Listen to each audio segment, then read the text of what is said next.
Olá pessoal, sejam bem-vindos ao canal Entre Linhas. É o momento de nós explorarmos as entrelinhas da lição da Escola Sabatina. Já estamos aqui na 11ª lição dessa série de estudos e esse tema é a Bíblia e as profecias. Nós estamos aqui no novo formato, alguns já até comentaram, gostaram aí, tentamos compactar um pouco mais. Nós teremos então aqui a participação do Marcos André com os quadros Alinhando as Doutrinas, com o quadro Perguntas para Discussão. Teremos nas pontas das linhas aqui de cada dia e aí nós teremos também as entrelinhas e o Marcos encerra com uma oração. Aqui como entrelinhas, sintetizando, nós vamos estudar aqui, principalmente porque o tema aqui de domingo é o historicismo e as profecias, nós vamos ver um pouquinho mais sobre o historicismo, o que é esse conceito, como ele se desenvolve, entender mais sobre isso. Nós também vamos falar sobre um diagrama unificando todas as profecias de Daniel, e esse diagrama vai estar disponível aí no Drive, no link aqui na descrição desse vídeo. Nós também vamos falar sobre a profecia e a identidade adventista. Então espero que vocês curtam, compartilhem, tem mais uns detalhezinhos aí que só quem assiste o vídeo então vai ficar sabendo. Então, por enquanto, chama a vinheta.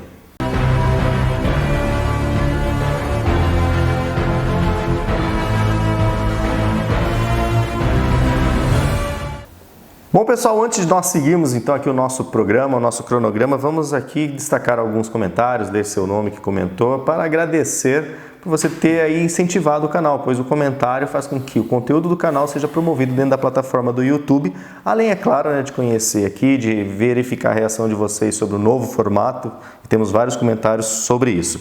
Primeiramente aqui o comentário do Denis Wilson Bizarre, que está quentinho aqui, saiu do forno, ele agradecendo e comentando que cada um tem um gosto, sobre os estilos aqui dos programas que a gente apresenta. Ele fala que gostou muito da temporada de Romanos, Gálatas, Atos. Dos slides, né? Que tinha os slides, as pictografias. Então, se Deus quiser, nas próximas temporadas aí a gente volta com esse formato. Tá? Num formato mais compacto, mas com os slides, com o material para vocês acompanharem. Muito obrigado aqui. Só de ouvir slide eu cansei. O Denis Wilson, muito obrigado pelo seu comentário. Um comentário bastante longo, você está convidado aí para você conferir o comentário do Denis aí no vídeo anterior. E ele fala, que torce aí pelo Ministério Entre Linhas. Obrigado aí, Denis, muito obrigado pelo seu apoio e por saber que você nos acompanha já há um tempão. Volney Ricken, muito bom esse novo formato, ele ficou sem ouvir alguns vídeos, então quer dizer, ele economizou umas 4 horas da vida dele, mas teve conteúdos muito interessantes, sobre os casamentos, sobre historiografia, muito legal. O Alexandre ensinando como bocejar sem abrir a boca na câmera. Desculpa, gente, o horário está avançado. Estava avançado. Ilza Viana, parceirona do canal, sempre lá, hashtag fui até o terceiro Marcos, e nós temos agora o primeiro Marcos, segundo Marcos e o terceiro Marcos. Primeira vez foi no vídeo passado. E ela falando que tem espaço aí para 1h30. Isso aí, Ilza. Luzia Rocha, valeu, fui até o Marcos. Shirley Pimentel, olá amigos. Eu já respondi ela tinha uma dúvida sobre a Bíblia e a historiografia. Tem a resposta lá para nossa amiga Shirley. Marcelo Mota também comentou conosco aqui, que ele era do tempo ainda quando nós tínhamos 600 inscritos, E ele é da IASE de Cubatão, São Paulo. Então manda um abraço. Um abraço para Cubatão, lá de São Paulo. É isso aí, Marcelo, obrigado pelo seu comentário. Cubatão é São Paulo? São Paulo. Tadeu da Luz Jesus, foi até o fim, que legal. O Gabriel comentou aqui, mas... Gabriel, que não assiste a gente. Não assistiu, porque ele não respondeu o coraçãozinho que a gente lançou o vídeo anterior. Não respondeu, e provavelmente não vai responder de novo. Chateado, mandamos até beijinhos para ele. Ei, Gabriel, assiste o vídeo aí, Gabriel. Amarildo Martins comentou aqui, assisto toda semana, até o fim. Amarildo de Rio Pomba, Minas Gerais. Um abraço para Rio Pomba, Minas Gerais. Beleza. Acho que é Amarildo de Rio... Amarildo, isso, tá certo. Jefferson Phillips Neto, feliz sábado, escrevi para vocês outro vídeo. Ele tem um filho de 11 anos, que acho que depois até ele comenta aqui. O Jefferson tem 11 anos. O pai dele é que comenta depois. O Jefferson Phillips, então, tem 11 anos, assiste com o pai dele... Ele não entende algumas coisas e aí pergunta para o pai. E o Jefferson quer ser pastor. Amém. Que legal, vai ser uma geração... Deus abençoe no ministério. Vai ser uma geração de pastor bastante fundamentado, crítico com a Bíblia, Márcio Phillips, presente, meu filho assistiu comigo, né? E realmente ele vai até o fim do vídeo. Ele se inscreveu no canal, feliz sábado. Então, acho que, né, ligando aqui, o Márcio deve ser o pai do Jefferson. Tá? Se estou errado, depois vocês corrigem aí no comentário. Elisângela Maria, muito bom no formato, que bom, fui até o Marcos 3, o terceiro Marcos. Wagner Barros, Shabbat Shalom. Elisângela Maria, feliz sábado. Tá frio aí, né? Aqui também, legal, Elisângela. Hoje ainda deu uma amenizada, né? Até eu já tirei a blusa, o Ricardo também, talvez até o final do vídeo o Alexandre tire a blusa aqui, mas... Talvez até o final do vídeo eu coloque de volta. Coloque de novo, porque a madrugada vai chegando, né? Elisângela Maria, feliz sábado. Elisângela e Juliana Amorim de Freitas, feliz sábado, meus irmãos, que Deus os abençoe. Pessoal, muito obrigado pelo seu comentário, porque é um momento muito gostoso para nós, né? Estica um pouco mais o vídeo, eu sei, tá? Mas é uma forma da gente se comunicar aí com vocês.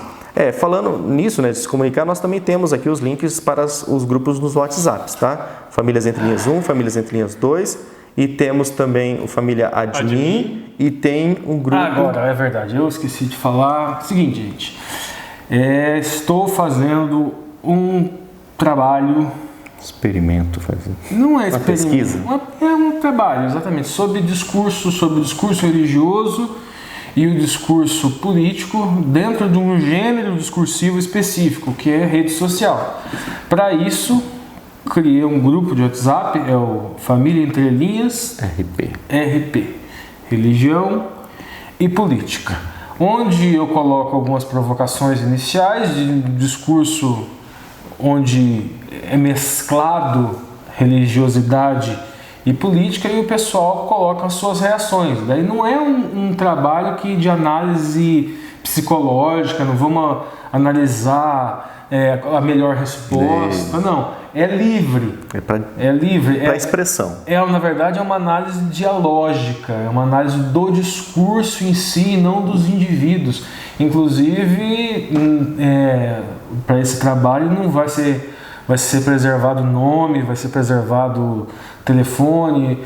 Já estamos há 2 semanas com o grupo aberto, né? E bastantes debates. E eu adianto, quem quiser entrar, pode entrar, está convidado, mas esteja preparado para coisas que fazem sentido, esteja preparado para maluquices, esteja preparado para todo tipo de coisa. Tem gente de esquerda, tem gente de direita, tem gente que diz que é neutro, tem gente que diz que é de esquerda e na economia é de direita na economia e é conservador nos costumes, tem todo tipo de gente. Mas o importante não é isso. Não é a análise de vocês, é uma análise do ambiente, do discurso nesse ambiente, nesse gênero discursivo que é rede social. Legal, pessoal. Então o link também para entrar nesse grupo vai estar aqui na descrição desse vídeo, a partir desse vídeo aqui, ok?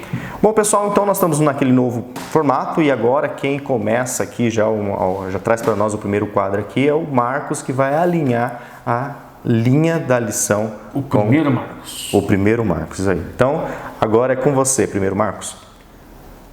Olá, amigos do canal Entre Linhas, mais uma semana estamos nós aqui estudando juntos a Palavra de Deus. Mais uma semana nós vamos lançar aquele olhar profundo nas entrelinhas da lição da Escola Sabatina para extrairmos dali opiniões que você só encontra aqui no canal Entre Linhas. Esse é o quadro Alinhando as Doutrinas, aquele quadro que nós sempre trazemos uma doutrina que aparece nas entrelinhas da lição. Nessa semana, a lição número 11, ela está tratando de profecia, está tratando de interpretação de profecia. O tema geral é como interpretar as Escrituras e a lição número 11 está tratando especificamente de como interpretar as profecias.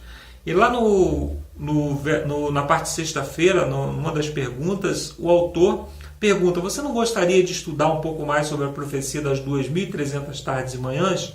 E é sobre isso que nós vamos falar hoje. Por quê? Porque a profecia das 2.300 tardes e manhãs ela é muito central no estudo e na formação das doutrinas e na formação do DNA do Adventismo. Então é muito importante você compreender essa profecia, a profecia das 2.300 tardes e manhãs, para que você possa entender o Adventismo, né? Se você quer conhecer um pouco mais sobre a Igreja Adventista, você precisa compreender sobre a profecia das 2.300 tardes e manhãs. Qual é o tema do capítulo aqui? O capítulo 8, a partir do verso 1, nós encontramos ali o profeta Daniel, ele tendo uma visão, e essa visão ela trata de reinos, de animais, né, que simbolizam reinos que vão sendo crescendo e depois vão sendo derrubados por outro reino e que vai sendo substituído por um outro. Até aí tudo bem, a história da Terra é assim mesmo, um reino se levanta, derruba outro, substitui outro, mas a partir do verso 13, ou a partir do verso 11, o assunto trata do santuário. Então ele começa a dizer, né, que a partir do verso 10 ele começa a dizer que o chifre pequeno ele se engrandeceu até a terra gloriosa, se referindo a Jerusalém. E no verso 11 ele começou a dizer que ele se engrandeceu até o príncipe dos exércitos e tirou o sacrifício diário. O sacrifício diário era algo que acontecia no santuário. Era um cordeiro que era morto de manhã e outro cordeiro que era morto na parte da tarde. E depois se refere novamente ao santuário, né? Diz que o santuário foi deitado abaixo, ele diz que o exército lhe foi entregue e também com o sacrifício diário, mais uma vez faz uma referência ao sacrifício, né?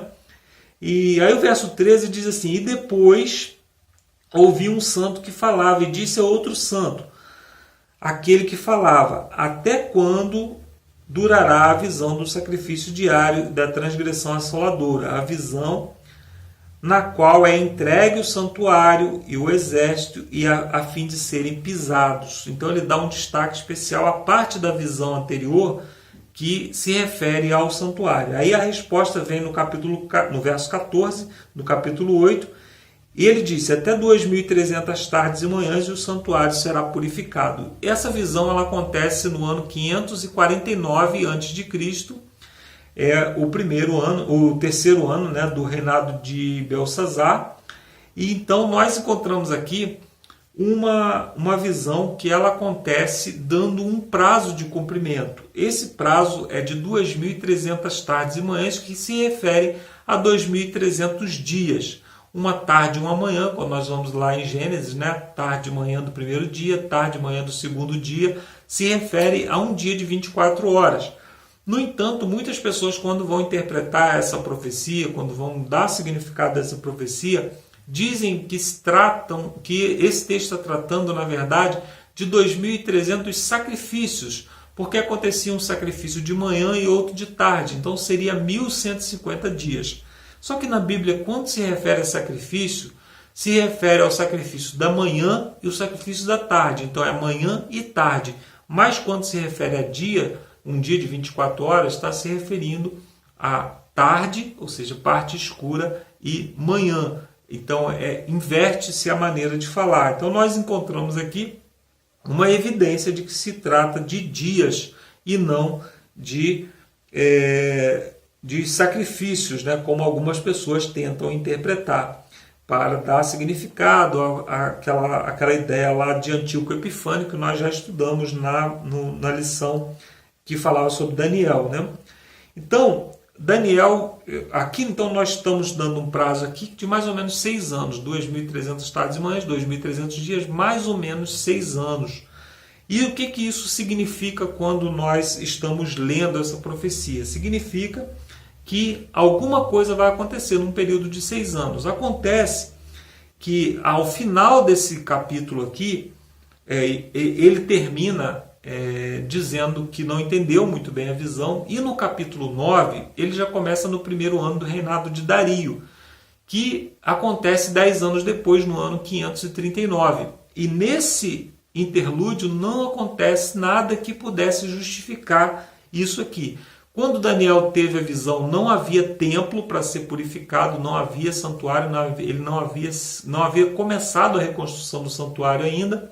E no capítulo 9, que acontece 10 anos depois, também ainda não havia santuário para ser purificado. Então, 10 anos depois, ou seja, mais de 6 anos, não havia santuário para ser purificado. Então nós entendemos que essa profecia ela não se refere a dias literais, mas dias proféticos, anos. E aqui, quais são as evidências que nós encontramos no texto disso? Nós encontramos no verso 17, quando o anjo começa a interpretar a visão, né, quando Gabriel começa a interpretar a visão, o finalzinho do verso 17 diz assim: essa visão se refere ao tempo do fim. Então não é para os dias de Daniel. Verso 19, ele diz: nos últimos tempos da ira. Esta visão se refere ao tempo determinado do fim. Então são evidências de que não se trata de dias literais, mas de dias proféticos do tempo do fim.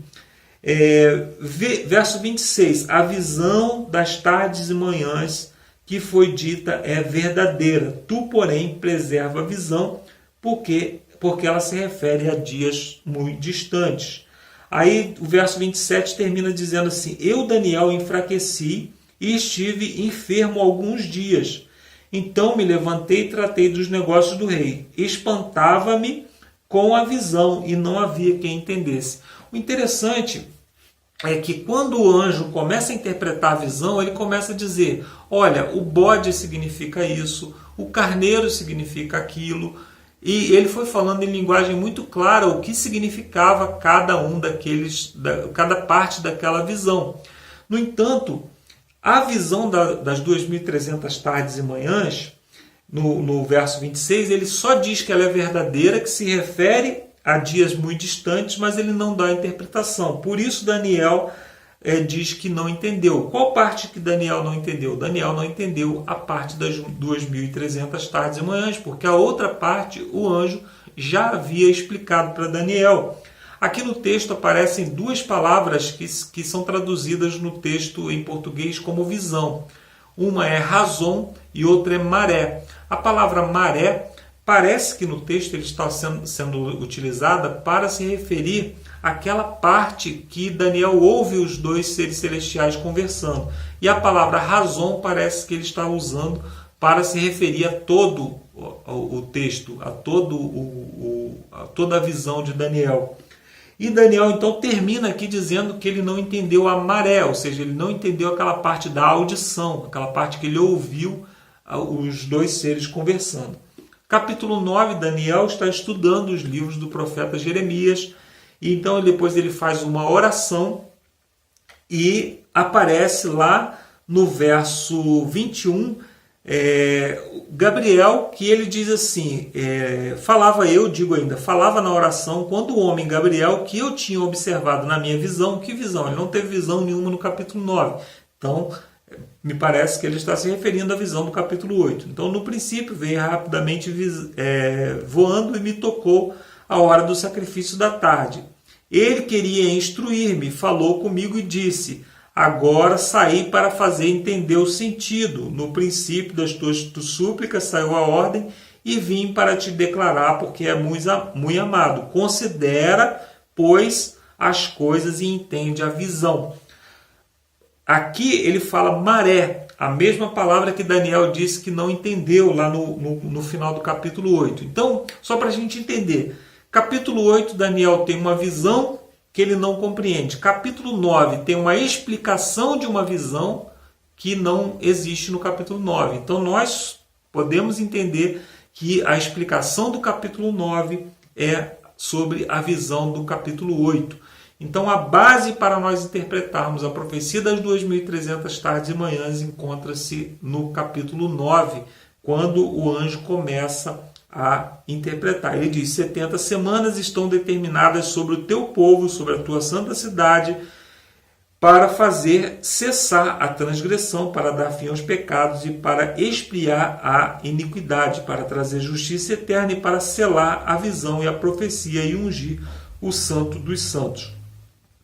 Aqui nesse capítulo ele diz assim, essa palavra aqui, determinada, 70 semanas estão determinadas. Essa é uma outra palavra que só aparece aqui no livro de Daniel. No Antigo Testamento ela não aparece em lugar nenhum. Mas na literatura hebraica ela aparece como algo que foi cortado de algo maior.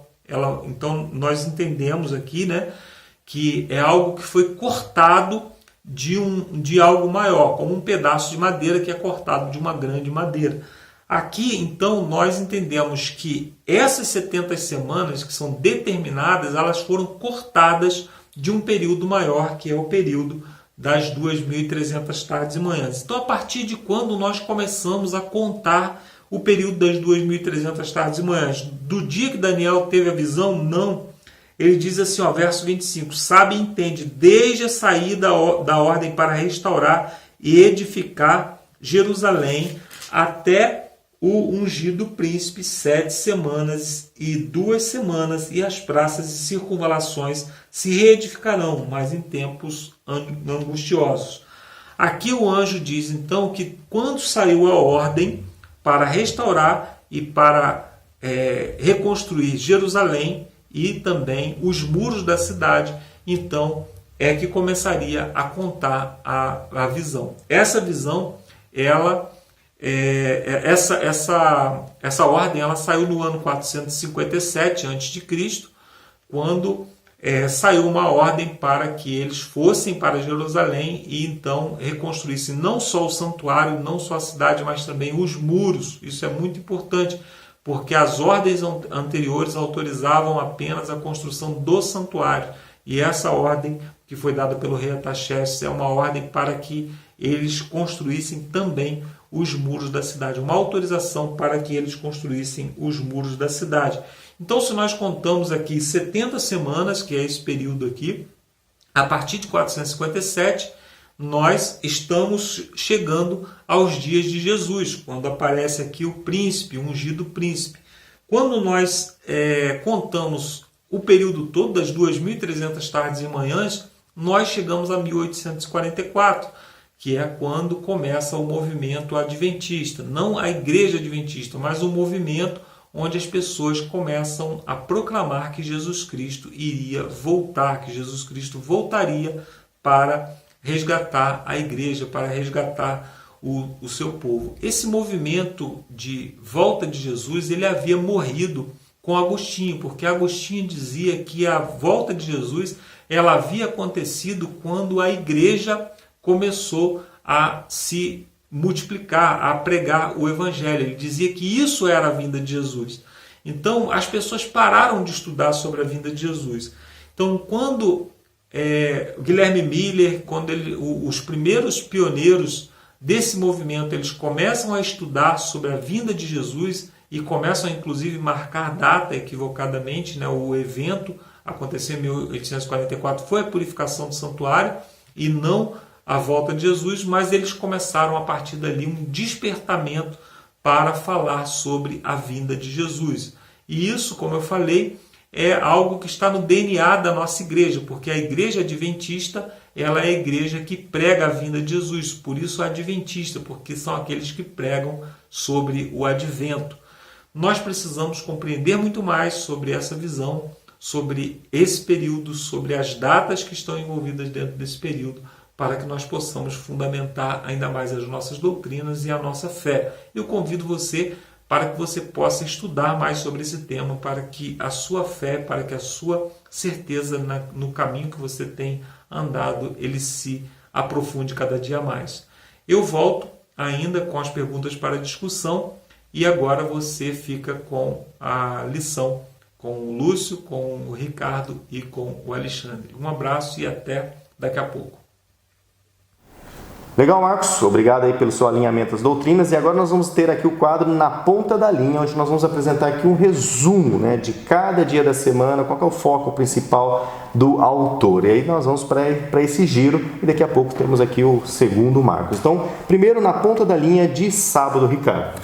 Bom, primeiramente, o autor da lição, ele expõe aqui 3 ou 4 ideias. A primeira ideia é que as profecias bíblicas são essenciais para que nós possamos buscar identidade e missão na nossa vida prática, a partir da análise desses textos, a partir do estudo escatológico, estudo profético. Essa seria a primeira. A segunda coisa que ele pretende enaltecer aqui é a questão do mecanismo de constatação da exatidão da palavra de Deus, que é justamente o profético. A profecia enquanto mecanismo para nos dar certeza da exatidão da palavra de Deus. Terceira coisa é que A profecia, ela se cumpre ao longo da história. E isso é o que é denominado método historicista, que, segundo o próprio autor da lição, é o método do movimento protestante, do protestantismo. E, obviamente, também isso nos dá uma identificação maior da Igreja Adventista com aquele movimento. Distinguindo o protestantismo de pentecostalismo, né? Sim, enquanto o protestantismo é predominantemente historicista, o pentecostalismo é predominantemente futurista, né? Nós vamos falar disso um pouquinho lá mais para frente, quando a gente chegar no domingo e na segunda-feira também. Isso, já puxando na ponta da linha agora. Ainda não, porque ainda falta um quarto, mas é só na ponta da linha. Sim, na ponta da linha. E a última ideia do autor da lição, no último parágrafo aqui, ele faz basicamente um resumo do que seria e do que vai ser abordado na lição dessa semana. Estudaremos os pilares da interpretação profética historicista. Agora, legal. E aí na ponta da linha, domingo, o historicismo e as profecias. Beleza, na lição de domingo então o autor vai explicar o que é o historicismo como método predominante no adventismo. A ideia de que as profecias elas se referem a eventos, a processos e a momentos que acontecem no transcorrer da história. Então as profecias não dizem respeito apenas ao tempo do profeta, elas não se concluem todas no passado necessariamente, mas elas se desenrolam ao longo do tempo. Então a profecia ela tem uma estrutura narrativa.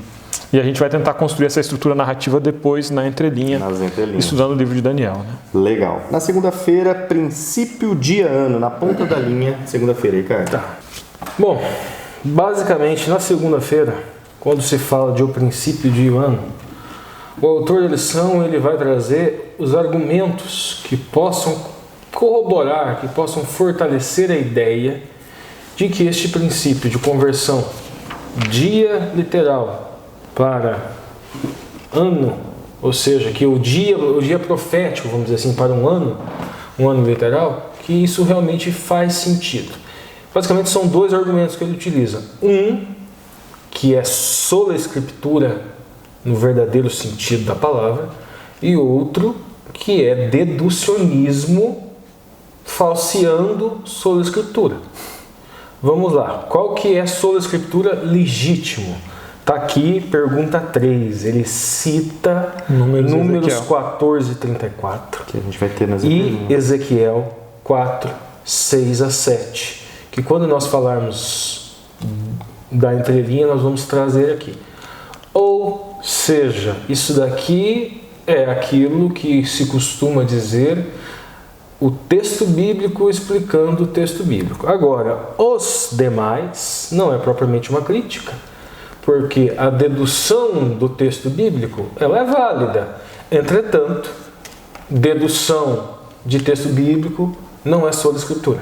Não é porque eu citei um texto bíblico que eu estou pautado pela infalibilidade do Espírito.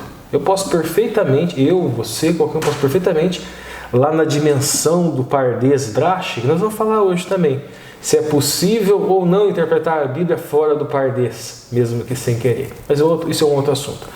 Por que eu digo que vamos explicar um pouco melhor isso aqui, olha só. Ele fala o seguinte: 3 outros elementos, além da Bíblia dizer que deve ser feita essa conversão dia a ano, em um determinado caso, que depois na entrelinha eu vou explicar qual é, ele fala que tem 3 elementos. Uso de símbolos.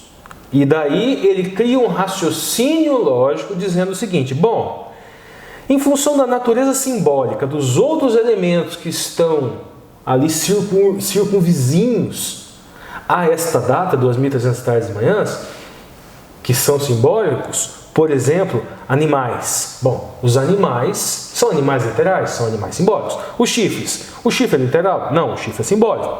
Significa reinos, poderes, potestades. Logo, se esses elementos são simbólicos, então o dia também é simbólico. Isto é uma dedução a partir do texto. Isso não é retirado do texto, é deducionismo. Está errado? Não está errado. Mas nós temos que entender que isso é uma dedução lógica. É um fundamento frágil se for usar ele como o único fundamento para o argumento. Frágil e falível. Continuando, o segundo. E não pode ser generalizado. Não. É o tipo de método que não pode ser utilizado isoladamente e é o tipo de método que não pode ser tido como infalível só porque tem Bíblia no meio. Porque parte de dedução humana.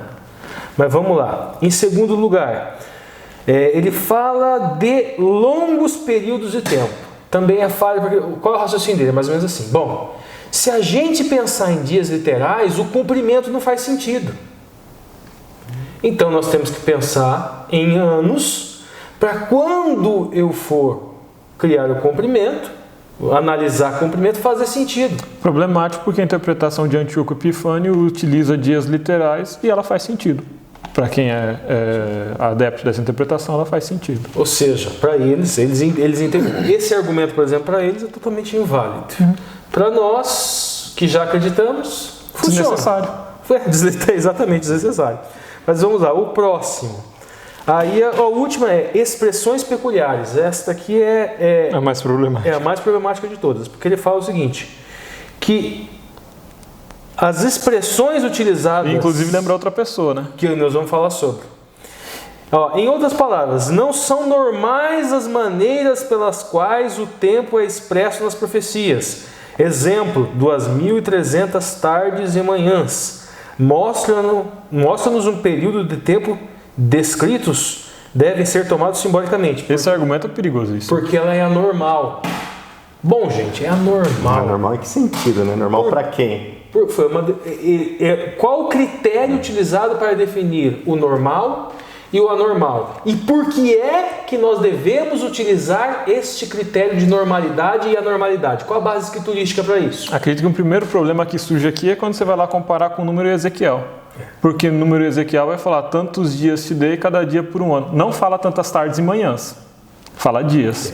Então, o primeiro problema está aí. E tem outros. E o outro problema é se for para o Gênesis, né? Nós vamos chegar lá. Você vai chegar lá? Desculpa, então eu estou antecipando suas entrelinhas. Tá. Vamos lá. Beleza, agora na ponta da linha de terça, porque aqui é só aquecimento, pessoal. A ponta da linha é só aquecimento para vocês depois entenderem de onde que vieram as entrelinhas. Acho que está ficando legal esse novo formato aqui. Terça-feira, identificando o chifre pequeno. Beleza, então o esforço da estrutura do texto na terça-feira vai ser identificar quem é o chifre pequeno de Daniel, porque em Daniel a gente vai ter, tanto em Daniel 7 quanto em Daniel 8, uma presença que é característica por um chifre pequeno, que profere palavras contra o Altíssimo, que trata de mudar tempos e lei, que ataca os santos do Altíssimo, que tem um período de domínio histórico aí, equivalente a tempos e metade de um tempo, né, ou 1260 dias ano. Tudo isso para dizer o quê? Esse chifre pequeno de Daniel corresponderia ao poder romano. Religioso, Igreja Católica Apostólica Romana, enquanto sua estrutura. A gente vai aprofundar isso um pouco mais quando a gente for entrar na estrutura do livro de Daniel na entrelinha. Quadro que o Alexandre preparou aqui pra gente já nas entrelinhas. Ainda com você, Alexandre, quarta-feira, na ponta da linha, o juízo investigativo. Beleza. Na quarta-feira ele vai fazer agora um esforço em torno da profecia das 2.300 tardes e manhãs, vai falar da prisão do Papa Pio VI em 1798 e do término do grande ciclo das 2.300 tardes e manhãs em 1844, dando início à fase do juízo investigativo. A construção dessa interpretação das 2.300 tardes e manhãs passa pela profecia das 70 semanas. Basicamente vai ser essa estrutura de quarta-feira, então uma estrutura mais de interpretação profética. A gente vai analisar no quadro com mais pausa isso. Legal. Na quinta-feira, na ponta da linha, tipologia com profecia. Isso. O autor da lição, basicamente, ele vai falar que os símbolos proféticos, as profecias apocalípticas, como são encontradas em Daniel e Apocalipse. A profecia apocalíptica é aquela profecia que não escatológica, né? Não só escatológica, mas ela não se cumpre no tempo do profeta. Se cumpre num momento posterior. Escatológico seria fim de tempos, né? Agora, por exemplo, várias profecias de Daniel são escatológicas, mas nem todas as profecias de Daniel são escatológicas. Porque nem todas se referem ao fim dos tempos. Isso, vamos lá, vamos dar um exemplo então. Profecia clássica, a profecia que se cumpre no tempo do profeta.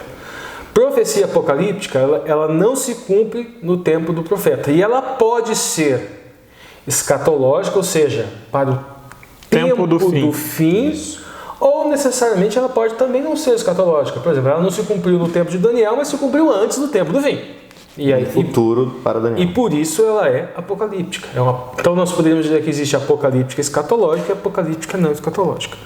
Mas vamos lá, continuando. Na quinta vai falar de tipologia. Basicamente é aquela relação entre tipo e antitipo.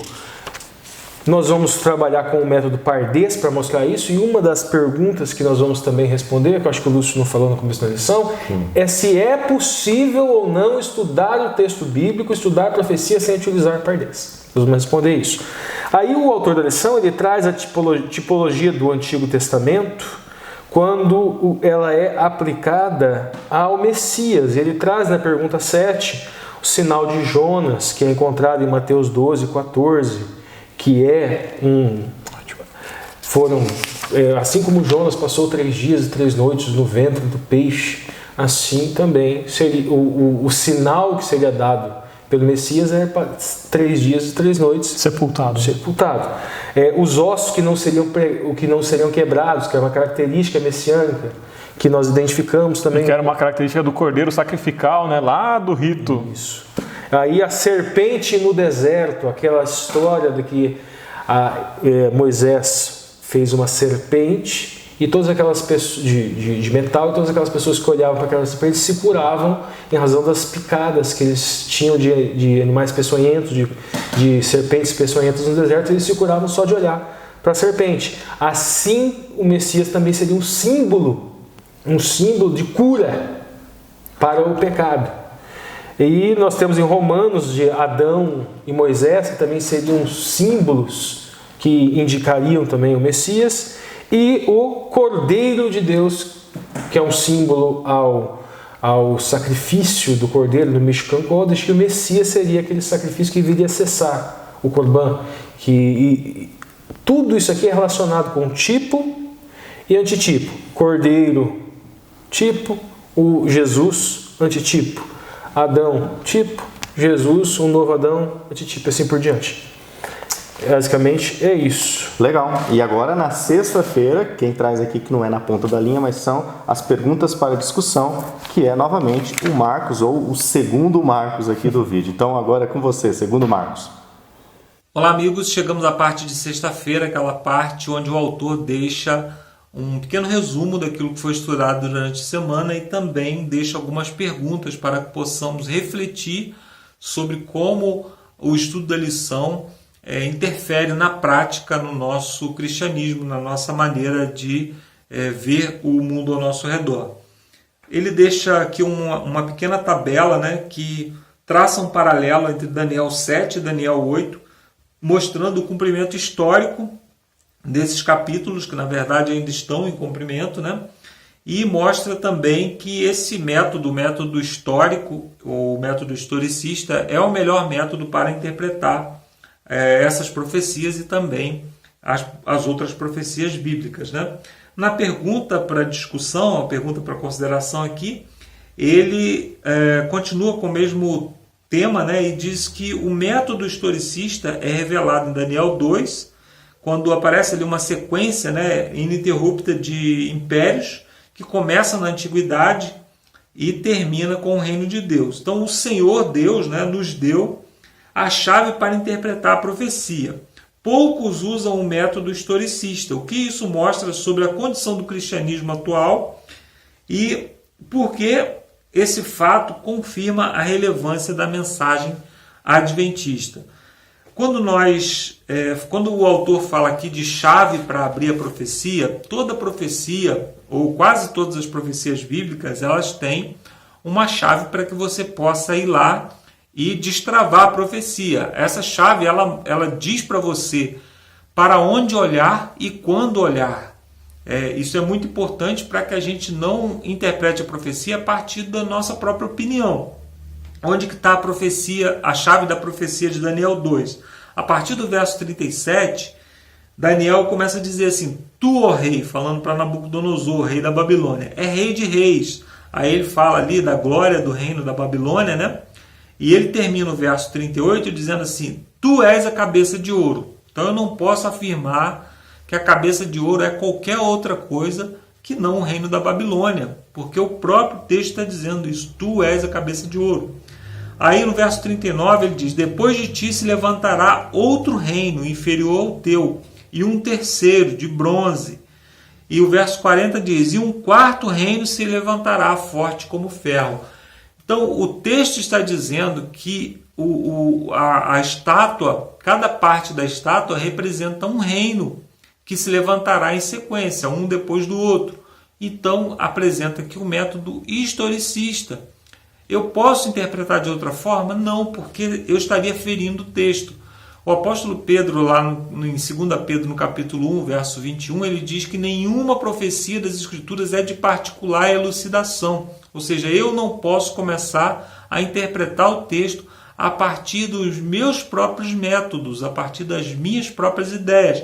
Isso fere o texto bíblico e coloca o ser humano como norma da interpretação. Isso não é correto. Aí ele pergunta: como que está o cristianismo atual em relação a isso? As pessoas estão interpretando as profecias a partir do método historicista e deixando a própria Bíblia se interpretar? Não. As pessoas olham para a profecia e começam a fazer aplicações alegóricas. O monstro que aparece ali são os problemas que aparecem na sua vida, mas Deus vai se levantar contra esse monstro. E aí, utilizam métodos, olham para o mundo ao redor para poder buscar métodos para interpretar. É como se você recebesse um pendrive, para destravar o pendrive você vai lá, molha na cachoeira, coisa que não tem nada a ver. Você precisa de métodos eletrônicos para destravar, para descodificar coisas eletrônicas. Você precisa da Bíblia para descodificar coisas bíblicas, né? Então, quando as pessoas olham assim, por exemplo, o avião que bateu lá nas Torres Gêmeas, então isso é o bode que derrubou o carneiro e derrubou os 2 chifres, as Torres Gêmeas eram os chifres. Então, coisas assim desse tipo. Qual é a relevância do adventismo nesse momento? No passado, os reformadores eles utilizavam o método historicista. Hoje isso se perdeu na maioria das denominações e os adventistas preservam ainda o estudo sério das Escrituras a partir do método historicista. Então, a nossa mensagem ela é extremamente relevante para que essas partes da Bíblia elas não se percam. E cada vez que o tempo avança, se torna mais relevante. Por quê? Porque a Bíblia nos diz, Jesus disse que as profecias elas foram dadas para que a gente entendesse depois que elas se cumprissem. Então, quando elas vão se cumprindo, nós vamos entendendo. Se nós paramos de olhar para as profecias dessa forma, com o método historicista, essas partes da Bíblia, todas elas perdem o sentido. Quero lembrar que grande parte da Bíblia, livros inteiros da Bíblia, são livros proféticos, né? Aí a pergunta número 2, você entende as 2.300 tardes e manhãs? Nós entendemos um pouquinho lá no quadro, Alinhando as Doutrinas. Se não, deseja estudá-la para compartilhar, é importante que você estude mais. Um dia só estudando as profecias das 2.300 tardes e manhãs. Nós tivemos um programa inteiro sobre isso, aqui no canal, na temporada que nós estudamos o livro de Daniel. E agora a pergunta, surpreenda-se, na verdade não é uma pergunta, é uma afirmação, surpreenda-se com a solidez da interpretação profética. Então você precisa se aprofundar mais. A profecia das 2.300 tardes e manhãs ela é base de grande parte da nossa teologia. É importante que você compreenda, se você é adventista, é importante, ou se deseja conhecer mais sobre o adventismo, é importante que você conheça sobre a profecia das 2.300 tardes e manhãs. Leia Daniel 7:18, 21, 22, 25 e 27. O que o poder do chifre pequeno faz com os santos? O que o Senhor fez por eles e quais as boas novas para os santos em relação ao juízo? Nós não temos nada a temer quanto ao juízo se nós aceitamos a Jesus Cristo como nosso Salvador, andamos nos princípios que o Senhor nos ensinou. Nós não temos nada a temer quanto ao futuro, porque nós cremos num Deus que interfere na história, né? Ele não só conta a história, mas ele interfere na história de maneira pessoal. Então nós sabemos que quando as coisas piorarem, quando o mundo se revoltar contra aqueles que guardam os mandamentos de Deus e têm a fé em Jesus Cristo, né? Quando Satanás induzir os poderes da terra contra aqueles que guardam os mandamentos de Deus e têm a fé em Jesus Cristo se levantará, né? Como diz o capítulo 12 lá de Daniel, né? Naquele tempo se levantará Miguel, o grande príncipe, e então nós seremos libertos desse mundo de trevas para estarmos para sempre com o nosso Senhor. Eu espero que você esteja apto ainda a aprender um pouco mais, porque agora nós vamos para o estudo propriamente da lição com o Alexandre, com o Lúcio e com o Ricardo. E no final eu volto para encerrarmos com uma oração. Que Deus abençoe o seu estudo e até o final desse vídeo. Valeu, Marcos. E o Marcos volta aqui, o terceiro Marcos, para encerrar com uma oração. Bom, agora sim nós vamos entrar então nas entrelinhas, né? Vocês perceberam aí que nesse resumão na ponta da linha já preparamos aqui o alicerce da onde que nós vamos subir agora as paredes das entrelinhas. Vamos começar aqui então, por exemplo, sobre a profecia como identidade do Adventismo, falar sobre a aplicação do método Pardês, se é possível interpretar a Bíblia sem o método Pardês, e também nós vamos falar sobre o princípio dia e ano. Vamos começar aqui com as entrelinhas primeiro com o Ricardo. Então, é com você, Ricardo. Vamos lá, o Lúcio vai colocar o slide para mim. Sim, vai lá. Dessa vez eu que expulsei o Lúcio daqui. Bom, gente, olha, a primeira coisa é o seguinte, teve uma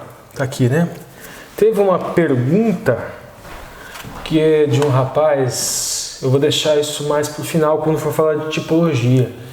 E ele comentou o seguinte, ele comentou que ele foi na igreja dele, ele já estava convencido de que o método Pardês é um método adequado para se estudar o texto bíblico, mas que ele falou com o pastor dele e o pastor dele disse que entendia que não deveria ser utilizado o método Pardês.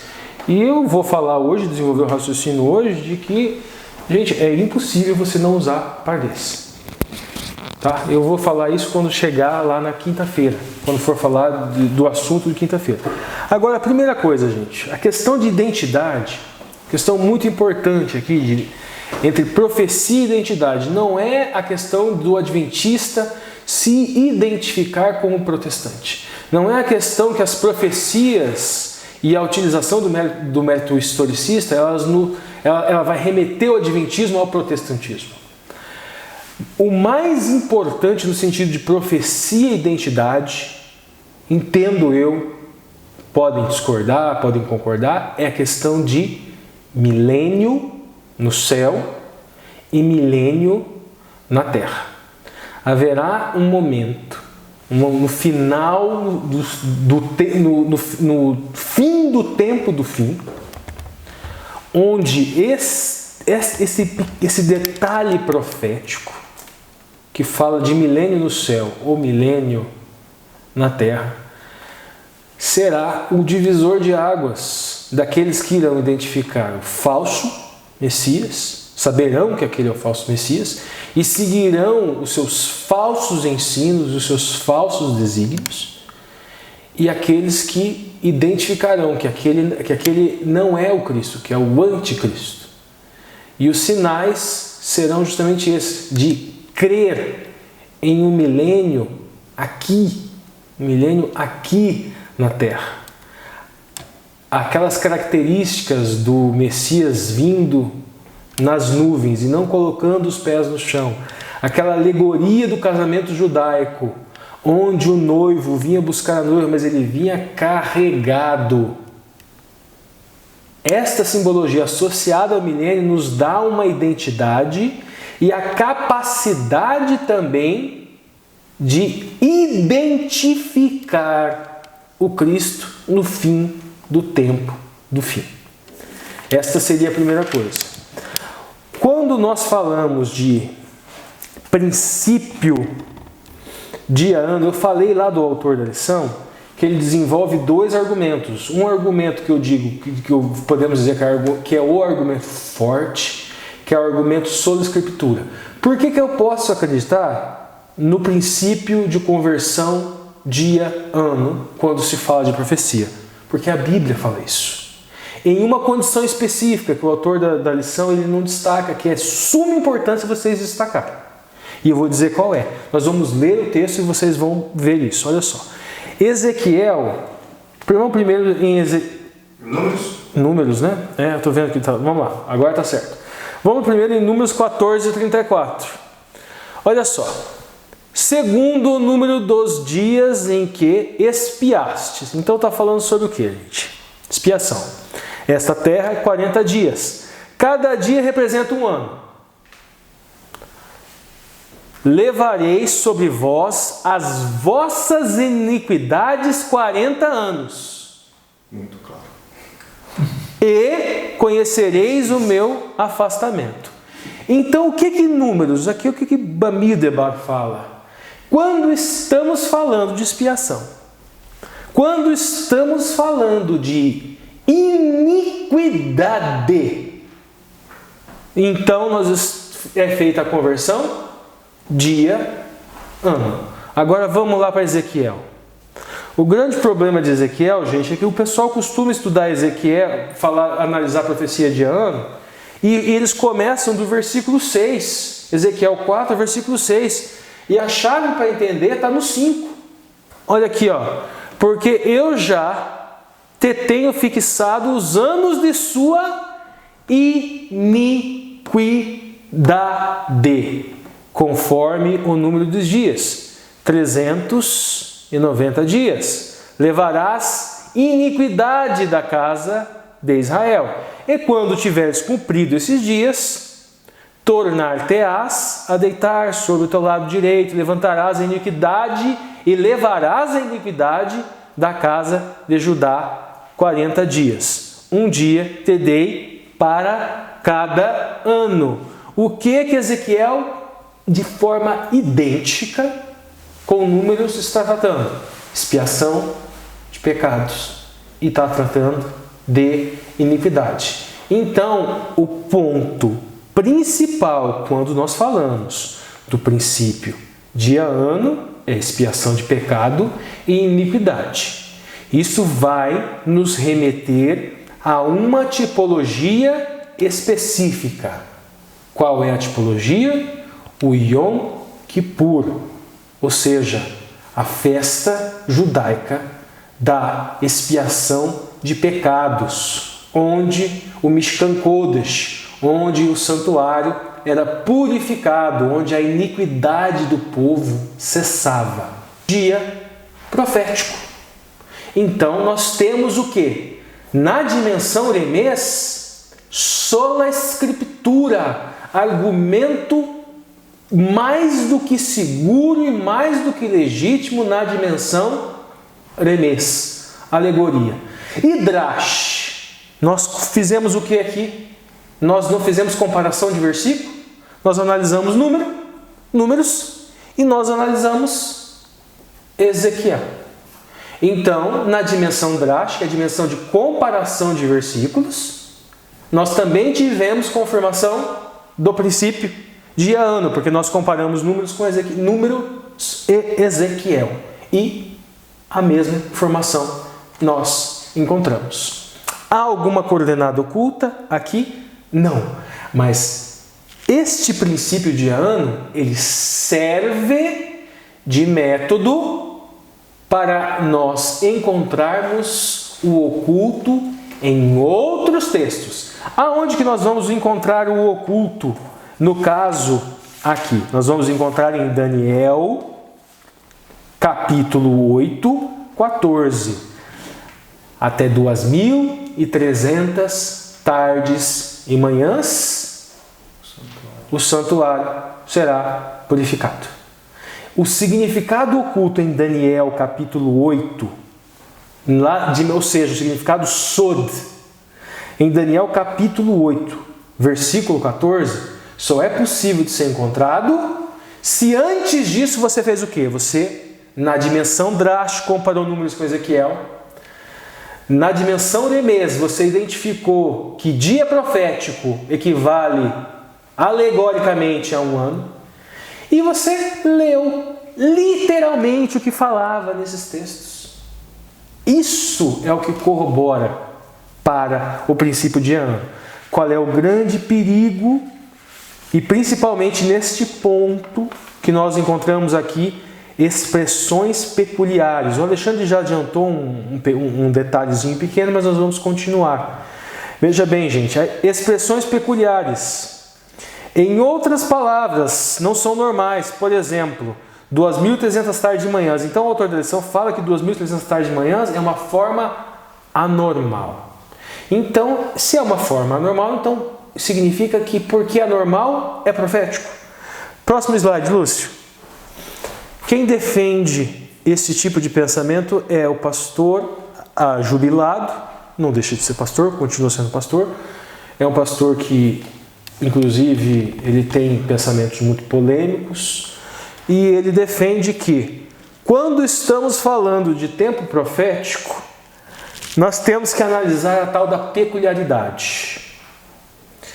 Ele diz o seguinte: quando a data ela é anormal, o tempo seria profético.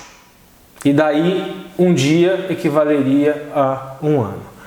Quando a forma ela é normal ou peculiar, aí seria literal. Com base em qual texto bíblico ele utiliza isso? Ele entende isso? Nenhum. Ele utiliza deducionismo. Apenas. Desprovido de base escriturística. Por que é que ele afirma isso? Porque houve uma lição, acredito eu, década de 70 ou 80, em que havia alguns pastores que defendiam esta tese. Mas como nós dizemos, gente, não é porque eu deduzo a partir de textos bíblicos que a minha dedução está revestida de infalibilidade. Uma coisa é eu expor, descrever o texto.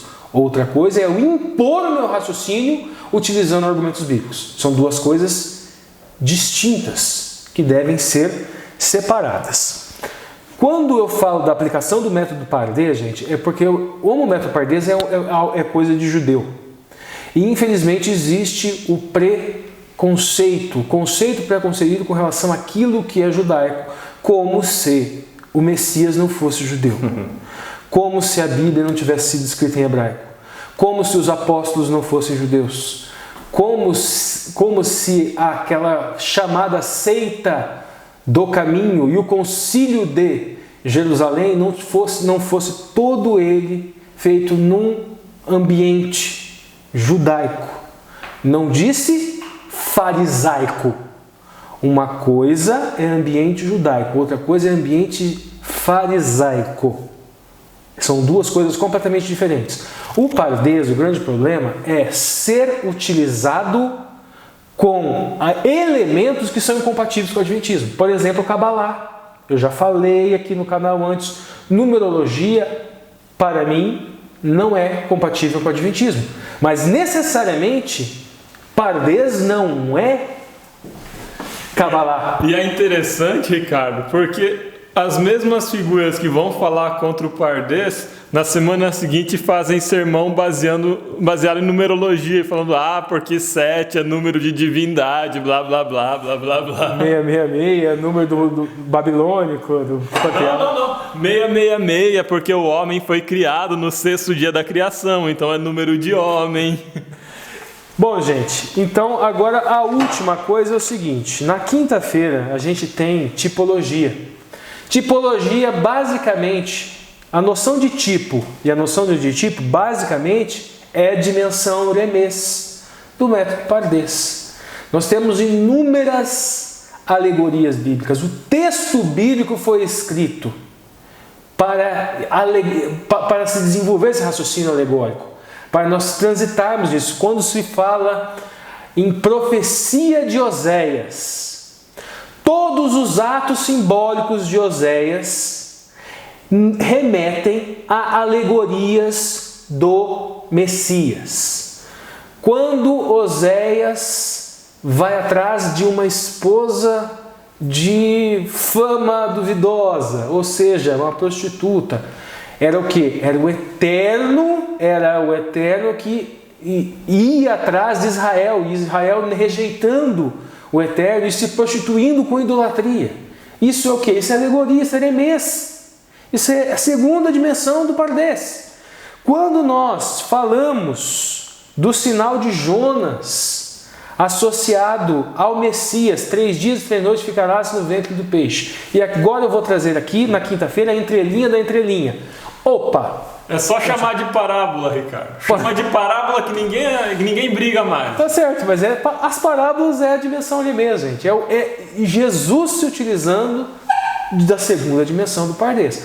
Mas o sinal do Jonas, gente, tem um detalhe aqui que eu vou trazer entrelinha da entrelinha, depois eu volto ao raciocínio. 3 dias e 3 noites. Só que fala que Cristo não ficou 3 dias e 3 noites sepultados. Mas por quê? Aí nós temos que recorrer ao Pardés de novo. Na dimensão mesmo nós vamos ter que entender alegorias. Quando fala em dia, não são dias completos de acordo com a cultura judaica. Então se passou 1 hora dentro daquele dia, eles contam como um dia.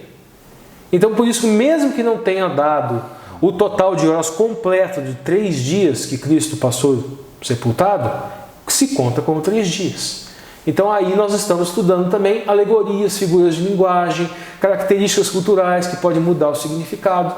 É impossível a gente não trabalhar com remês. E quando nós dizemos Yoshua HaMashiach, ou seja, Jesus é o Cristo, nós estamos na dimensão Sod. É impossível ler Bíblia sem utilizar Pardés. Se você olha um texto do Velho Testamento e fala, semente de Abraão é Jesus, Sod, você está analisando o oculto no texto. Se você olha um texto de Isaías e fala, Jesus está em Isaías, Sod, é o oculto no texto de Isaías. Onde que ele foi revelado? No Novo Testamento. O Novo Testamento revela o oculto do Velho Testamento. Quando você analisa Apocalipse e Daniel, e você fala 2.300 tardes e manhãs, é 1844.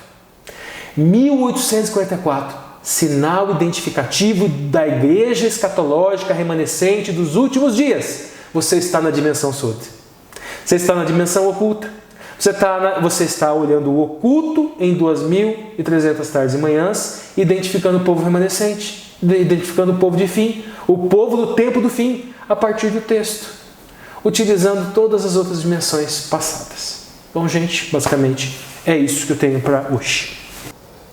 Bom, ainda faltou um detalhe, né, Ricardo? É importante a gente colocar aqui uma comparação sobre essa questão do uso normal e incomum da linguagem. Isso. Aquele argumento que eu falei que alguns utilizam, que até é uma maneira, vamos dizer assim, de você pegar o método historicista, sem mudar o método historicista inteiro, e você colocar um detalhezinho futurista. Enfiar um futurista ali dentro. Exatamente.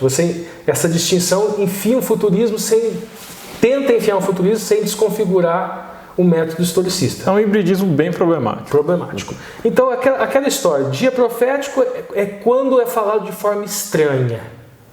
Só que o Alexandre já adiantou. Bom, você vai na chave profética de Números e você vai na chave profética de Ezequiel, lá está falando justamente de dia profético. E lá fala de forma estranha? Fala dia. Fala dia. Não fala tarde, manhã.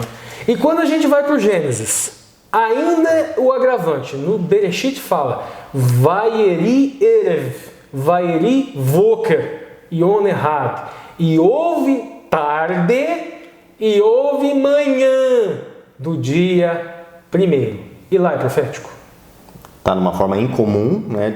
Em tese, né? Como eles entendem que 2.300 tardes e manhãs é incomum, então, vai Voker, Yom Ehad, e houve tarde e manhã no primeiro dia, incomum também. Então, semana da criação é profética. Se a gente utiliza esse argumento, cai no colo daquelas pessoas que dizem não, porque foram não 7 dias, mas 7 grandes períodos, 7 eras. arrebenta com a ideia de uma criação literal. Então Quando começa a fazer gambiarra para justificar a interpretação defeituosa de profecia, gente, você está a um passo de estourar a interpretação de outros textos bíblicos também. A gente tem que manter coerência. E qual é o grande problema? Identidade. Depois, muitas pessoas identificam esse tipo de coisa. Ah, o pastor é adventista, isto é adventismo, aí vamos acreditar em datas específicas, em reis, em papa, não haverá outro papa, aí aparece um outro papa e aí aparece um outro pequeno desapontamento. Sim. Muitos entram nesse desapontamento e perdem a identidade adventista em função de depositarem a sua fé em data, em deducionismo teológico. Legal, pessoal. Seguindo agora as entrelinhas aqui, nós vamos estudar um pouco mais sobre historicismo, entender bastante sobre esse termo, e também nós vamos conhecer aqui todas as profecias do livro de Daniel para fazer um alinhamento sobre o chifre pequeno, sobre tudo que o autor traz. Com a licença, tem uma profecia que está faltando aqui só, que é a profecia de Nabucodonosor do sonho da árvore, porque aquela ali era uma profecia que se cumpriu no tempo do profeta, né? Legal. E lembrando que essa tabela, esse gráfico que nós vamos apresentar aqui, estará aqui também no link na descrição do vídeo aqui no Google Drive, beleza? Então agora é com você, Alexandre. Beleza, Lúcio, obrigado. A gente vai trabalhar aqui entendendo um pouco de como que é construído, qual que é a estrutura do livro de Daniel. Para isso, eu vou pedir para o Lúcio retirar todo o zoom aqui do mapa, para a gente conseguir ver ele na totalidade. Eu separei aqui 1, 2, 3, 4, 5, 6 grandes blocos proféticos do livro de Daniel. 6 grandes blocos proféticos. Qual que é o primeiro bloco que a gente tem aqui? A visão da estátua. Está lá em Daniel 2. O segundo bloco, a visão dos animais. Está em Daniel 7. O terceiro bloco é a briga entre o carneiro e o bode. Está em Daniel 8. O autor da lição vai trabalhar muito com Daniel 7 e Daniel 8. Descendo aqui, a gente vai chegar em Daniel 9. Esse aqui, na verdade, vai ser um bloco só. Esse bloco aqui é o bloco das 70 semanas. 70 semanas estão determinadas sobre o teu povo. Está aqui. E aqui ao final, a profecia da guerra entre o rei do norte e o rei do sul. Quais são as 1, 2, 3, 4 profecias que a gente tem, então, estudadas aqui? 5, desculpa. Primeira, estátua. Segundo, animais. Terceiro, carneiro e bode. Quarto, 70 semanas. E quinto bloco profético vai ser a guerra entre o rei do norte e o rei do sul. Qual que é a ideia do historicismo e do método do paralelismo profético que a gente está estudando aqui no livro de Daniel? É entender que no processo de construção do livro de Daniel, existe um paralelo entre as diversas profecias. Cada profecia resgata elementos da profecia anterior e aprofunda esses elementos.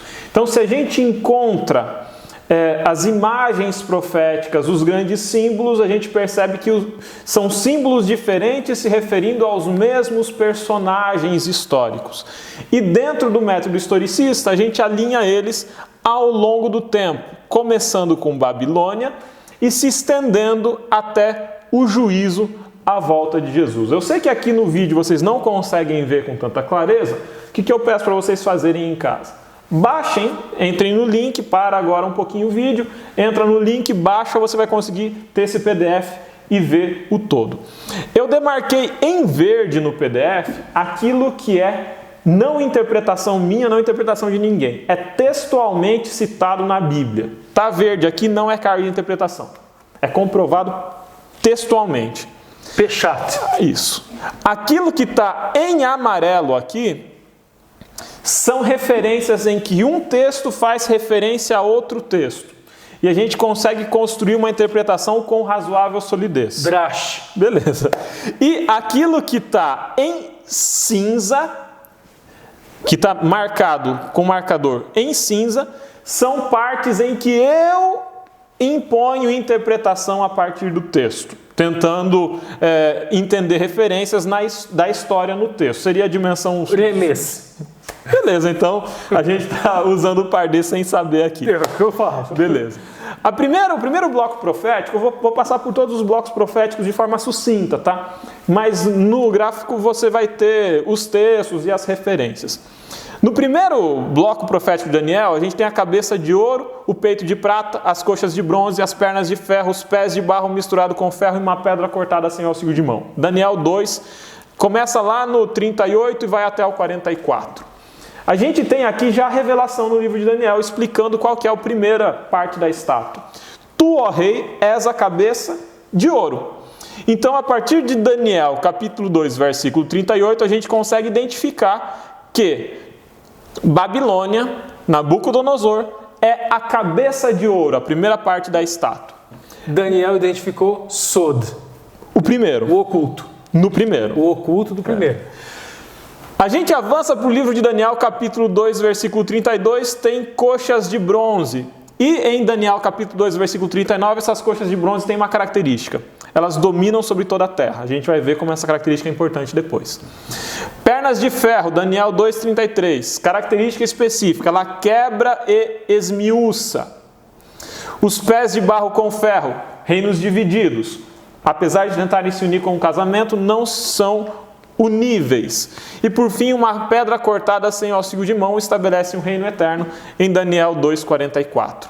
Vamos voltar agora para o segundo bloco profético. Em Daniel 7, versículo 4, vai ser apresentado um animal, leão com asas de águia. Em Daniel 7, versículo 5, é apresentado um outro animal, um urso com 3 costelas na boca, erguido de um de seus lados. Em Daniel 7, versículo 6, nós temos um leopardo com 4 asas e 4 cabeças. Em Daniel 7, versículo 7, nós temos um animal terrível e espantoso. Um animal que tem dentes de ferro. Olha só o marcador em amarelo aqui. Dentes de ferro em Daniel 7:7, pernas de ferro em Daniel 2:33. Mas é interessante, porque esse mesmo animal terrível e espantoso que tem dentes de ferro, em Daniel 7:19 tem unhas de bronze. Ou seja, existe algo do reino anterior, das coxas de bronze, aqui. Percebe como existe uma linguagem que vai atravessando o livro de Daniel. Em Daniel 7, versículo 8, é apresentado um animal terrível e espantoso, agora não apenas no corpo do animal, mas destacando-se 10 chifres. A interpretação mais aceita vai dizer que esses 10 chifres correspondem aos povos que invadem o Império Romano, e os 3 que são arrancados corresponderiam aos 3 reinos arianos. Característica do ponta pequena que vai surgir a partir da queda desses 3. Daniel 7:21, essa ponta pequena faz guerra aos santos. Daniel 7:24 vai falar dos 10 chifres, né? Mas em Daniel 7:25 a gente vai ter uma profecia de data aqui. Muda os tempos e a lei, e os santos lhes são entregues por 1 tempo, 2 tempos e metade de 1 tempo. Esse período profético corresponderia a 2, 3 anos e meio, e abre-se os livros. Aqui a gente tem o início do juízo investigativo.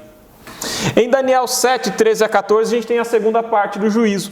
Vem o Filho do Homem e estabelece o reino eterno com os santos do Altíssimo. Em Daniel 7, 18, Daniel 7, 13 a 14. Então a gente percebe aqui que o juízo de Deus ele tem 2 fases nesse momento.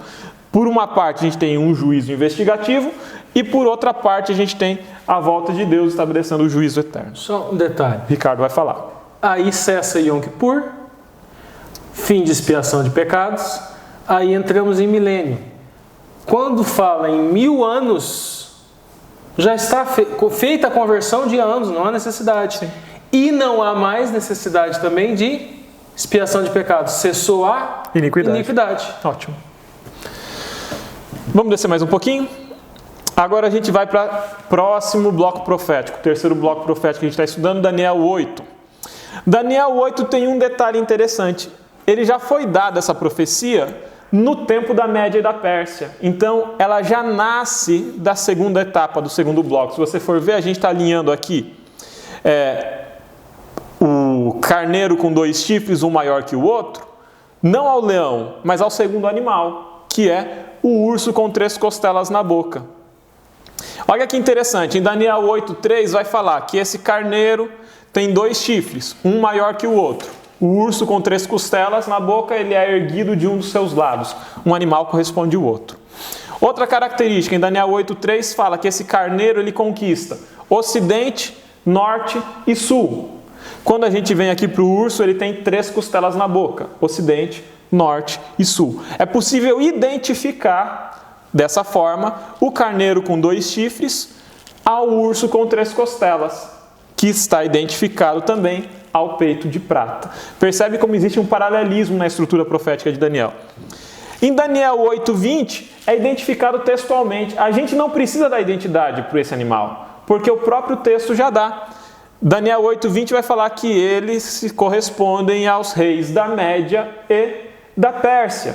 O que vai significar isso, gente? Se o carneiro com 2 chifres, um maior que o outro, é o rei da Média e da Pérsia, o urso é Média e Pérsia, o peito de prata é Média Pérsia.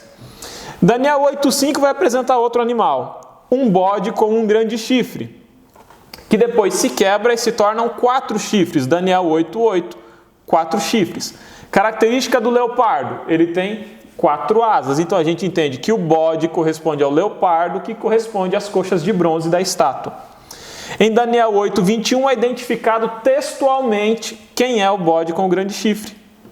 Daniel 8:21 vai falar que é o rei da Grécia, o bode peludo.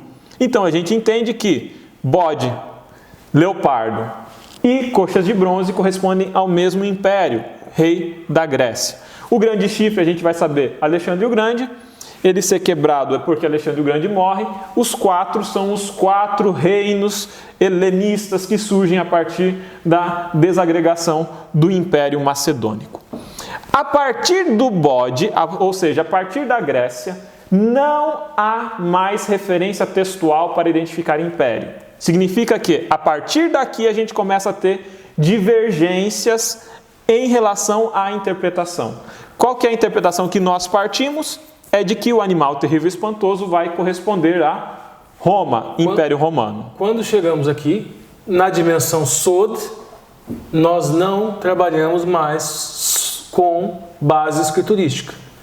Esse é o detalhe, mas continuamos buscando o oculto. Sim. Então, e é onde temos problemas. A partir do paralelismo, a gente fecha até aqui. Até aqui é exato, é preciso. Tanto é que vai ter pouca discordância no meio cristão em relação a essa interpretação. A partir daqui para frente a coisa complica. Por quê? A interpretação preterista vai falar que o animal terrível e espantoso corresponde agora ao reinado de Antíoco Epifânio. E aí desagrega tudo o resto. Chifre pequeno? Isso, o chifre pequeno vai ser Antíoco Epifânio, o animal terrível e espantoso é Antíoco Epifânio. Só que a gente vai ver, é estranho, porque o animal terrível e espantoso destroçava tudo, destruía tudo, é muito poderoso. E o Antíoco Epifânio foi um reino medíocre de um território pequeno, que já estava decadente e que não tinha essa força toda. Então a interpretação do Antíoco Epifânio, que é a interpretação preterista, começa a cair por terra aqui. Se a gente segue na história agora, a gente tem um animal terrível e espantoso em Daniel 7. Em Daniel 8 a gente vai ter aqui os 4 chifres. Os 4 chifres eles são contemporâneos a Roma, tá, gente? E em especial se destaca uma figura que é o chifre pequeno. A gente tem a figura do chifre pequeno em Daniel 8 e a gente tem a figura do chifre pequeno em Daniel 7. Aqui em Daniel 8, atinge o exército do céu, deita a verdade por terra. Daniel 8:11. Daniel 7:25, os santos lhe são entregues por tempo, tempos e metade de um tempo. Daniel 7:21, faz guerra aos santos. Existe uma identidade que perpassa os 2 chifres pequenos. Identificamos aqui como o poder papal. Assim como lá em Daniel 7 tem uma divisão, olha só, o ancião de dias assentou-se o tribunal em Daniel 7:10, em Daniel 8:14 vai falar até 2.300 tardes e manhãs e o santuário será purificado. Então, em Daniel 8:14 a gente tem a referência para Daniel 7:10, assenta-se o tribunal com a purificação do santuário. Em Daniel 8:25 fala que o reinado dessa ponta pequena será quebrado sem mãos humanas. Olha esse marcador importante de Daniel 8:25, quebrado sem mãos humanas. Quando a gente vai lá para a estátua, a pedra, vou pedir para o Lúcio subir aqui um pouquinho no nosso gráfico, a gente vai lá para cima, a pedra cortada sem o auxílio de mãos, está em Daniel 2:44. Olha a referência. A pedra cortada sem auxílio de mãos, representando a volta de Cristo Jesus, corresponde ao chifre ser quebrado sem mãos humanas. É a volta de Jesus aqui também. A mesma referência que a gente tem em Daniel 7 a duas fases de juízo, a gente encontra aqui em Daniel 8. E aí tem um enigma aqui. 2.300 tardes e manhãs o santuário será purificado. Esse enigma vai ser explicado mais na sequência. Vou pedir para descer mais um pouquinho aqui. Ótimo.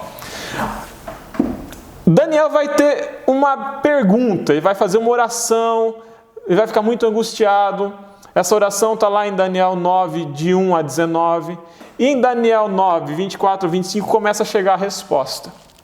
E a resposta vem na seguinte forma: 70 semanas estão marcadas ou cortadas sobre o teu povo, desde a ordem para restaurar Jerusalém. O que deveria fazer nesse período? Fazer cessar as transgressões, dar fim ao pecado, expiar a iniquidade, trazer justiça eterna e reedificar Jerusalém. 70 semanas estão cortadas. Cortadas sobre o quê? Sobre a profecia das 2.300 tardes e manhãs. Então a gente entende que a partir das 2.300 tardes e manhãs é aberta uma explicação aqui para entender melhor. E o marcador inicial é a ordem para restaurar Jerusalém. A gente sabe que a ordem para restaurar Jerusalém se marca lá em 457 a.C.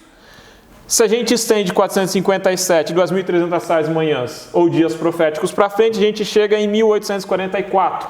Que começa em 1844, gente? Juízo investigativo. Aquela primeira fase do juízo. Mas as 70 semanas tem uma divisão. 7 semanas, 62 semanas e 1 semana, que é dividida em meia semana e meia semana. Vamos entender cada parte delas. A primeira semana, as primeiras 7 semanas, ou 49 anos, vão ser para edificar Jerusalém. A segunda etapa, de 62 semanas, cessar a transgressão, dar fim aos pecados, expiar a iniquidade e trazer justiça. Ela vai começar em 408 a.C. Essa uma semana, o que vai acontecer nela? Daniel 9, 26. É morto ungido, é destruída a cidade, o povo de um príncipe que há de vir vai fazer isso. Faz aliança por uma semana, mas faz cessar o sacrifício na metade da semana. Daniel 9, 27.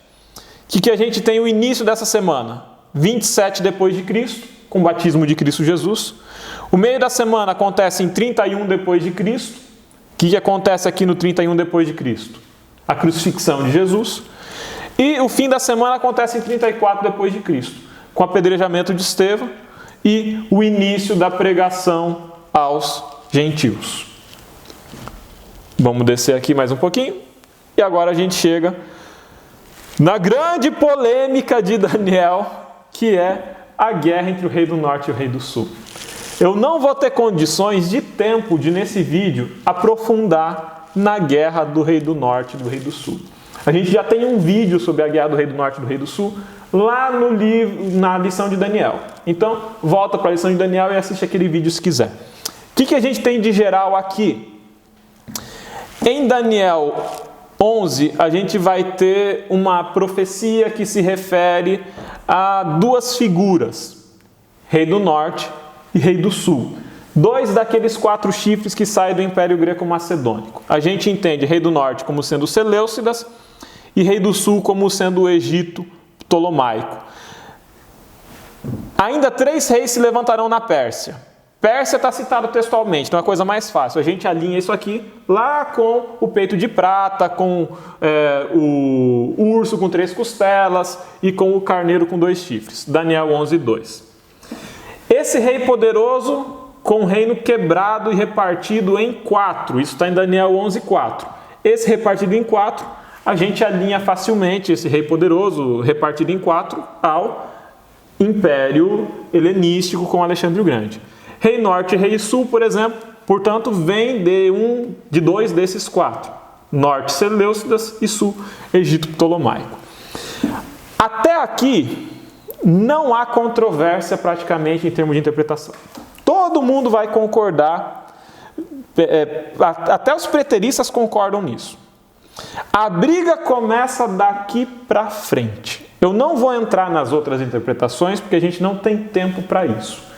Qual é a interpretação que a gente construiu e que está mais esmiuçada lá na lição de Daniel? É a do cubo mágico, tem uma figurinha do cubo mágico. É a figurinha do cubo mágico, exatamente.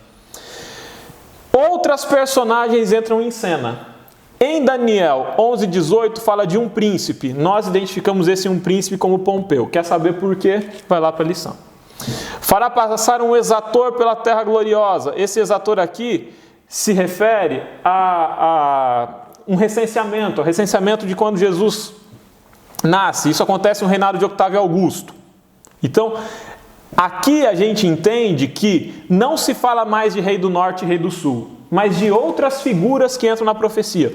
Um príncipe, depois outro príncipe que faz passar um censeamento. Depois, em Daniel 11:21, outra figura entra em cena, o homem vil. Identificamos esse homem vil como sendo Tibério. E é no reinado de Tibério que, 11:22, o príncipe da aliança é quebrado. Quando a gente vê essa referência aqui, príncipe da aliança, a gente volta lá nos outros textos. O príncipe da aliança, ungido a príncipe, é cortado. Lembra? Na metade da semana. Está aqui, príncipe da aliança. Identificado como Jesus em Daniel 11:22. Outra figura aparece em Daniel 11:27. Fala de dois reis. Quem seriam esses dois reis? Sutório e Sejano eram os dois prefeitos pretorianos. A guarda pretoriana, ela apoiava o reinado de Tibério. Ele era apoiado em cima da guarda pretoriana. Por isso, dois reis. Daniel 11:31 fala da profanação do santuário e da abominação desoladora. Esse aqui é um marcador importante. Por quê? Essa abominação desoladora aqui, de que falou o profeta Daniel, nós entendemos a partir do texto de Mateus 24, versículo 15, quando Jesus vai fazer a referência. Quando virdes a abominação desoladora de que falou o profeta Daniel, é a destruição de Jerusalém que acontece no ano 70, por volta do ano 70. O que a gente entende aqui então? A profanação do santuário, a abominação desoladora de que fala Daniel 11:31, a partir da interpretação de Mateus 24:15, seria a destruição de Jerusalém. Daniel 11:33 vai falar de que sábios entre o povo caem pela espada. Como nós entendemos isso? Daniel 11:33. A perseguição que acontece ainda no período de Roma pagã. Se você olhar aqui, está tudo alinhadinho com Roma pagã lá em cima. Então, os sábios entre o povo que caem pela espada é a perseguição que acontece contra os cristãos dentro de Roma pagã. O reinado de Nero está aqui, gente. Seguimos agora na segunda etapa. Muitos passam a se ajuntar aos cristãos com lisonjas. Daniel 11:34. Nós entendemos isso como processo de romanização do cristianismo. Conforme o cristianismo foi crescendo, muitas pessoas começaram a se converter ao cristianismo por conveniência política, por conveniência econômica, por conveniência de influência na sociedade da época. Portanto, muitos se ajuntarem com lisonjas seria uma referência ao crescimento e romanização do cristianismo. Seguimos para Daniel 11:36. Vem um rei que faz segundo a sua vontade, é próspero e fala contra Deus. No que fez, prosperou. Lembra da referência ponta pequena? No que fez, prosperou, esse rei é próspero. Fala contra o Altíssimo, referência ponta pequena, aqui fala contra Deus. Daniel 11:36 para nós é uma referência explícita ponta pequena, por isso o marcador em amarelo aqui, fala contra Deus. Interpretamos como sendo Roma papal. Não mais a perseguição na Roma pagã, agora a perseguição na Roma papal. Seguimos. No tempo do fim, rei do sul e rei do norte lutam contra ele. 3 personagens identificamos aqui. Rei do sul, rei do norte e ele. Rei do sul nós já identificamos, rei do sul é Egito. Rei do norte já identificamos, Império Seleucida. Nessa época, quem dominava o território do Império Seleucida era o Império Turco-Otomano. Então, região da Turquia.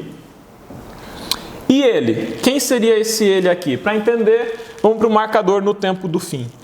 Esse no tempo do fim, para nós, faz referência ao término da profecia do tempo, tempos e metade de um tempo. Lembra quando a gente viu o marcador lá em cima? Tempo, tempos e metade de um tempo?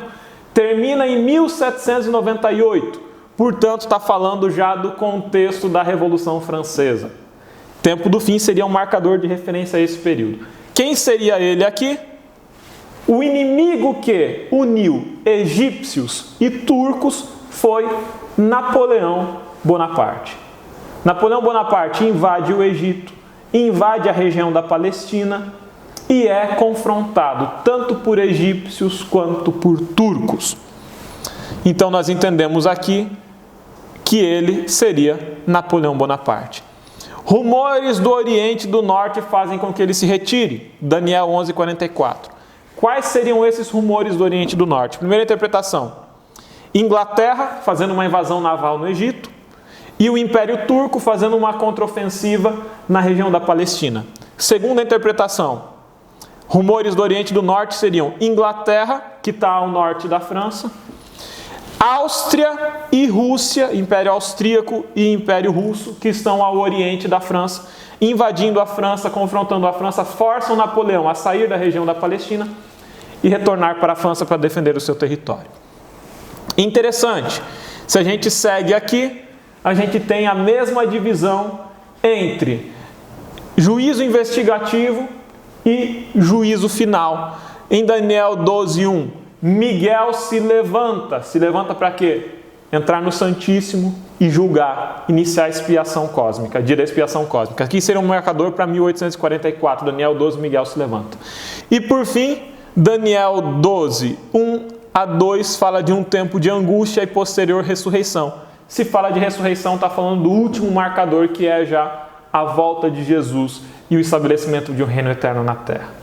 Pessoal, eu vou pedir para o Lúcio sair do zoom de volta, então vamos minimizar isso aqui, olhar o gráfico inteiro. Agora a gente volta para a visão de totalidade. Eu sei que é muita coisa. Isso aqui é material para um seminário de uma semana de oração. O convite que eu faço para você é, com muita honestidade, simplicidade de coração, pegar o livro de Daniel, vai lá no capítulo 2, lê tudo e vai comparando com o diagrama. Depois vai para Daniel 7, depois vai para Daniel 8, depois vai lendo o livro de Daniel e indo pegar a referência no diagrama. E você vai ver como existe uma linguagem profética que atravessa o livro de Daniel. Como constantemente uma profecia faz referência à profecia anterior. E como a gente consegue alinhavar os eventos de forma paralela. Esse paralelismo é muito comum a gente encontrar na estátua, nos animais e no carneiro e no bode. Só que se a gente aprofunda, a gente percebe que existem referências de paralelo nas outras porções de Daniel também. Não estou falando que o livro é construído de forma engessada em paralelo, mas a profecia do Rei do Norte e do Sul textualmente tem referências às outras profecias. Entender isso pode ser uma chave importante para desenrolar essa profecia que é tão complexa. Fica o convite para estudarem o livro de Daniel. Eu sei que a gente não consegue resolver tudo aqui, mas bom estudo para vocês em casa. Bom, pessoal, encerramos aqui as entrelinhas. Para encerrar esse vídeo, eu convido agora o terceiro Marcos, nosso companheiro, parceiro aí, o Marcos André, para que ele encerre esse estudo com uma oração. Então, mais uma vez, Marcos, é com você.